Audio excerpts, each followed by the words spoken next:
இன்றைக்கு ஆண்டிப்பட்டி தொகுதி கழக நிர்வாகிகள் ஆலோசனை கூட்டம். இதுல நகராட்சி, பேரூராட்சி, ஒன்றியங்கள், ஊராட்சி மற்றும் கிளைக்கழக செயலாளர்கள் உட்பட ஆண்டிப்பட்டி தொகுதிக்கு உட்பட்ட மாவட்ட பிற அணி தலைமை கழக நிர்வாகிகள் அனைவரும் இன்றைக்கு கூடி கட்சி பணிகள் குறித்தும் 26 தேர்தலுக்கு தயாராவது குறித்தும் பேசுவதற்கான கூட்டம். கடந்த பிப்ரவரி 13 உங்களுக்கு தெரியும், நாங்க சின்னமனூர்ல கம்பம் தொகுதிக்கான கூட்டம் நடைபெற்றது. அதுபோல இன்றைக்கு மார்ச் 3 ஆண்டிப்பட்டி தொகுதிக்கான கழக நிர்வாகிகள் ஆலோசனை கூட்டம். யாராவது நீங்க தான் கேட்கணும்.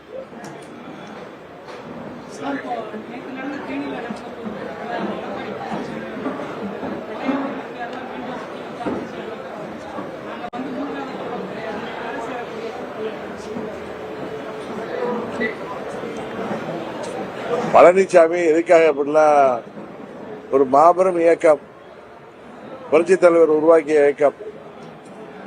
இந்த தொகுதியில கூட சட்டமன்ற உறுப்பினராக புரட்சித் தலைவர் தேர்ந்தெடுக்கப்பட்டு முதலமைச்சரானார். அதுபோல அவரது அரசியல் வாரிசு அம்மா அவர்கள் 30 ஆண்டுகள் இந்த இயக்கத்தை கட்டி காத்து தொடர்ந்து ஆட்சி பொறுப்பிலே அமர்த்தியவர்கள். அவரும் இந்த தொகுதியில ஆண்டிப்பட்டி தொகுதியிலிருந்து சட்டமன்ற உறுப்பினர் ஆனார்கள். இன்றைக்கு பழனிசாமி அந்த மாபெரும் இயக்கத்தில் குறிப்பிட்ட அதிர்ஷ்டத்தில் எப்படி லாட்டரி சீட்டு கிடைக்கிற மாதிரி, லாட்டரி சீட்டு யோகம் மாதிரி முதல்வர் பதவி கிடைச்சிச்சோ அது மாதிரி அதை பயன்படுத்தி இந்த கட்சியின் பொதுச் செயலாளர் பதவியை இன்னைக்கு கையகப்படுத்தி வைத்திருக்கிறார், கையில வச்சிருக்கார். இரட்டை இலை சின்னம் பழனிசாமி கையில தான் இருக்கு. ஆனால் அவர் புரட்சி தலைவர் அம்மா அவர்களின் கோட்டையாக விளங்கக்கூடிய தேனி மாவட்டத்திலேயே இது மூழ்காத கப்பல், இது கரை சேர்ற கப்பல் அவர் பேசுறாருன்னா அப்படின்னா எல்லார் மத்தியிலையும் இது மூழ்கக்கூடிய கப்பல். பழனிசாமி அந்த கட்சியை பலவீனப்படுத்தி வருகிறார்.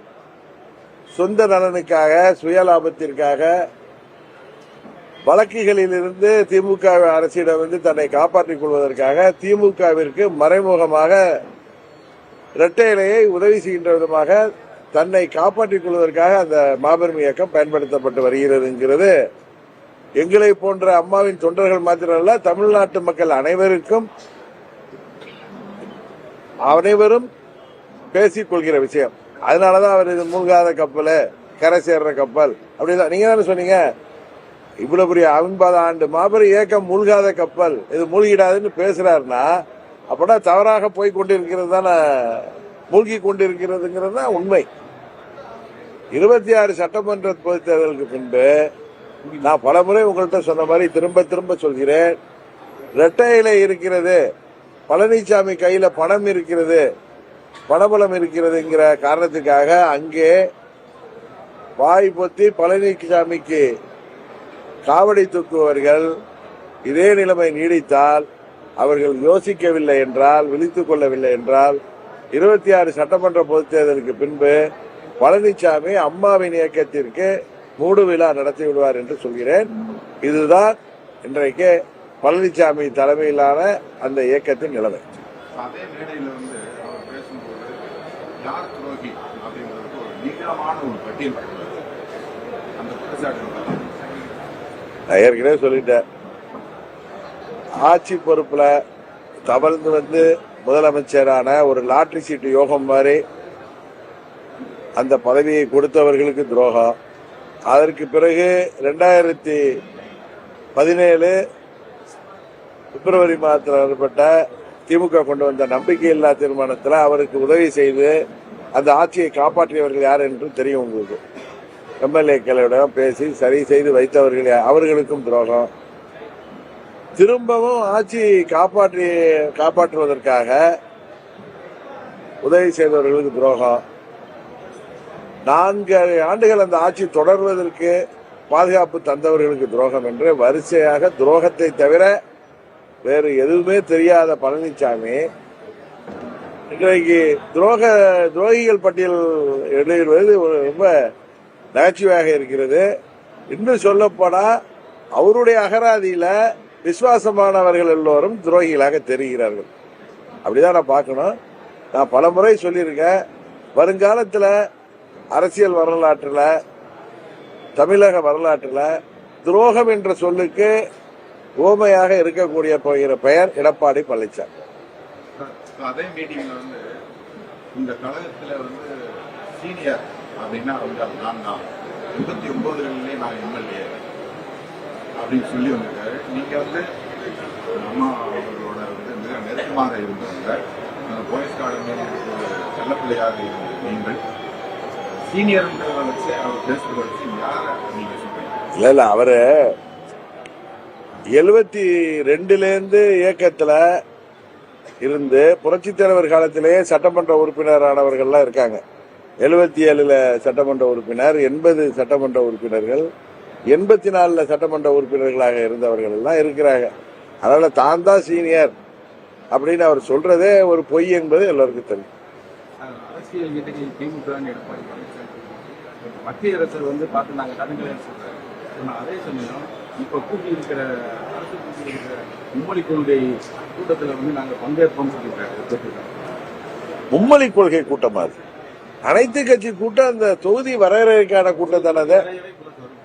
தொகுதி வரையறைங்கிற ஒரே பொருளின் அடிப்படையில் அந்த கூட்டம் கூட்டப்படுவதான் எங்களுக்கு எல்லாம் கடிதம் வந்திருக்கு. அந்த அடிப்படையில தான் அந்த கூட்டத்தில் நாங்க எங்க கட்சியுடைய துணை பொதுச் செயலாளர் முன்னாள் அமைச்சர் செந்தமிழன் கலந்துக்குவார்னு சொல்லியிருக்கேன். அதை தாண்டி எது பேசினாங்கன்னா வெளிநடப்பு செய்வாங்க எங்க கட்சி துணை பொதுச் செயலாளர்.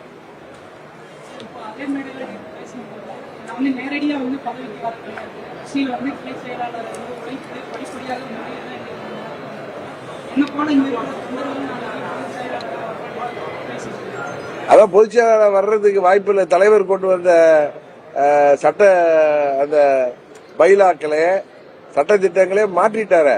ஒரு முன்ன தலைவர் காலத்துல எந்த தொண்டர் வேணாலும் பொதுச் செயலாளர் தேர்ந்தெடுக்கப்படலாம் இருந்தது மீறி இப்ப பொதுச் செயலாளர்னா அவருக்கு இத்தனை மாவட்ட ஆதரவு வேணும் அப்படிங்கிற மாதிரி அப்ளிகேஷன் போடுறதுக்கு அந்த ரூலையே தலைவர் வைத்திருந்த சட்ட திட்டத்தையே மாற்றி அமைத்து விட்டார். அது அமைச்சிட்டு நீங்களாம் ஆகலான்னு சொல்றதே அவங்களே தொண்டர்களை ஏமாற்றுகின்ற வேலைதான். பழனிசாமி எது பேசினாலும் நரித்தனமாக நயவஞ்சகமாக அடுத்தவர்களை ஏமாற்றுவதற்கான வார்த்தையாக தான் இருக்கும். 2026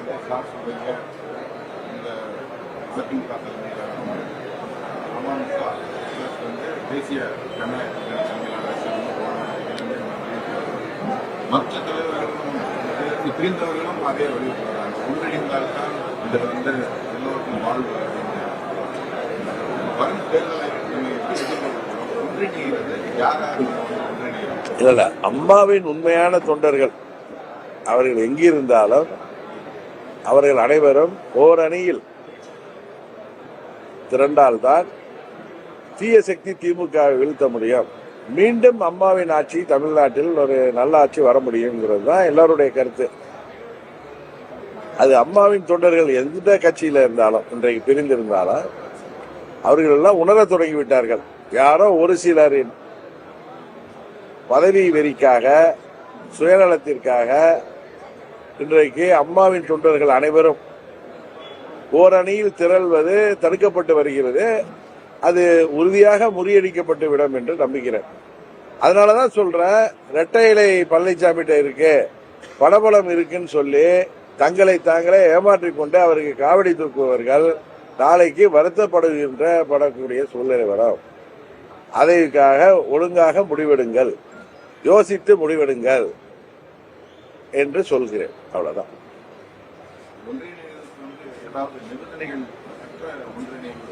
அம்மாவின் ஆட்சி வரணும்னா எல்லாரும் ஒரு அணியில் இணையணுங்கிறது தான். ஒரு அணியில் இணைய வேண்டும் என்பது அது தேசிய ஜனநாயக கூட்டணி ஆதரவோடு அம்மாவின் ஆட்சியை அமைக்க முடியும் எங்களது நம்பிக்கை. அதனால அம்மாவின் உண்மையான தொண்டர்கள் அதை உணர்ந்து வருகிறார்கள். அது நடைபெறும் என்று நினைக்கிறேன்.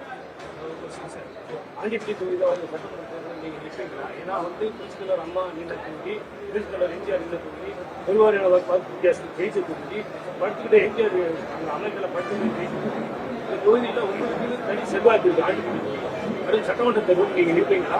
இதை வந்து வாக்கு எதிர்பார்க்குறீங்க? இல்ல, நான் இன்னும் அதை பத்தி இன்னும் முடிவெடுக்கல. முடிவு எடுத்தா உறுதியாக போட்டிடுவேன். சட்டமன்ற பொதுத் தேர்தலில் போட்டிடுவேன். இந்த தொகுதி நிற்பீங்களா? இல்ல, அதை இன்னும் முடிவு செய்யலாம். அது இன்னும் முடிவு செய்தாதான் உங்கள்கிட்ட முன்னாடியே சொல்றேன்.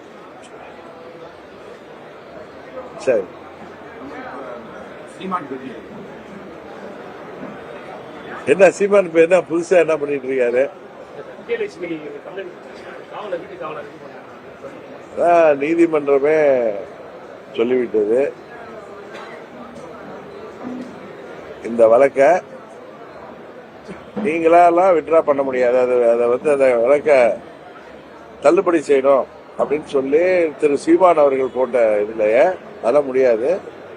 வழக்கு தொடுத்தவங்களே, குற்றச்சாட்டு சொன்னவங்களே நினைத்தாலும் விட்ரா பண்ற அளவிற்கு இது இல்ல. ரொம்ப கடுமையான குற்றச்சாட்டுகள் இருக்கு. அதனால் நீதிமன்றம் இதை விசாரிக்க வேண்டும் அப்படின்னு சொல்லி நீதிமன்றம் பல கருத்துக்களை சொல்லியிருக்கு. அதெல்லாம் விலாவாரியா சொல்ல தேவையில்லை.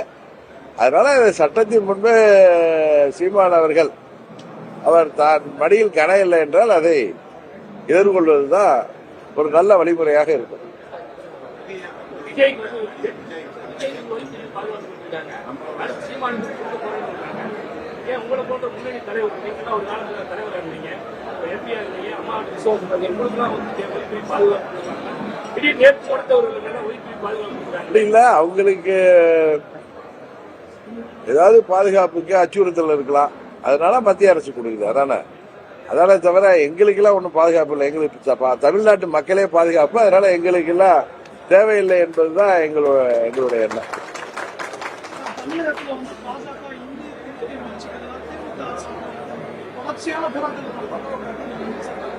இது ஒரு திசை திருப்பும் போராட்டம். இந்த ஆட்சியில தினம் ஒரு கற்பழிப்பு, தினம் ஒரு கொள்ளை, சிறுமிகள் முதல் வயது முதிர்ந்தவர் வரை பெண்களுக்கு பாதுகாப்பு இல்லை. எங்கு பார்த்தாலும் கஞ்சா போன்ற போதைப் பொருட்களின் நடமாட்டம், பள்ளி கல்லூரிகளுக்கு அருகில கூட போதை மருந்து விற்பனை, இதெல்லாம் தடுக்க முடியாத துருபிடித்த இருப்பு கரத்தை கொண்டு இந்த முதலமைச்சர் தவித்து வருகிறார். இன்னும் சொல்ல போனா திமுகவினரின் அராஜகம் பெருகி வருது. ஊடகத்திலே பார்க்கிறோம், அந்த மாவட்ட செயலாளர் பேசுற பேச்சு. இதுதான் திமுகவின் மனநிலை. இன்னும் அடுத்த கட்டமாக இன்னும் ஓராண்டு தான் இருக்கு.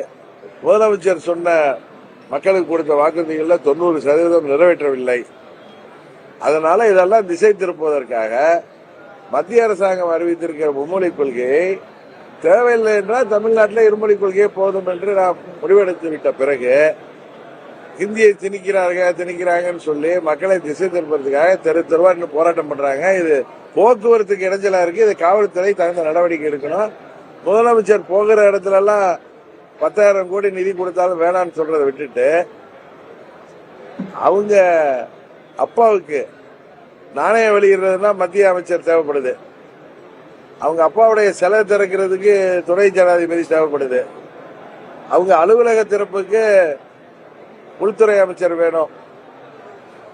அதுபோல அவங்களுடைய நிகழ்ச்சிகளுக்கு பிரதமர் வரணும்னு கேட்கிறவங்க தமிழ்நாட்டு மாணவர்கள் நலன் கருதி இங்கே இருமொழி கொள்கை தான் வேண்டும் என்ற முடிவெடுத்த பிறகு பிரதமரை போய் பார்த்து எங்களுக்கு நிதியை கொடுங்க, மும்மொழி கொள்கை வந்திருக்கிறதுனால அந்த நிதியை எங்களுக்கு அதன்படி கொடுக்க வேண்டிய நிதியை நீங்க எங்களுக்கு கொடுங்கன்னு சொல்லி அவரை போய் அணுகுவதை விட்டு இங்க ரோட்ல நின்று போராட்டம் பண்றதுல எந்த பிரயோஜனமும் இல்லை.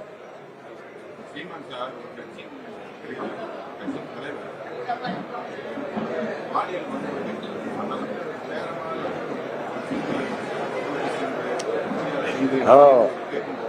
அவர் பேசுறது அது பக்கத்துல பெண்களை எல்லாம் நிறுத்தி கொண்டு அவர் பேசுறது உண்மையாக நமக்கெல்லாம் கூச்சமா இருக்கு. அப்படிதான் அங்க கூட நிக்கிற பெண்கள் அதை தாங்கி கொண்டு அவங்க கவனிச்சாங்களா என்னன்னு தெரியல. அவர் பேசுவதெல்லாம் இப்ப அவர் பதஷ்டத்துல ஏதோ வாய்க்கு வந்ததெல்லாம் பேசுறாரு. இது ஒரு அரசியல் கட்சி தலைவரா நாம எல்லோருக்குமே தலைக்குனிவாதான் இருக்கு. அதுதான் நிலை. அவர் பேசுவதையெல்லாம் காது கொடுத்து கேட்க முடியல. இது அவர் வீழ்த்திக் கொள்கிறார் தான் நினைக்க வேண்டியது.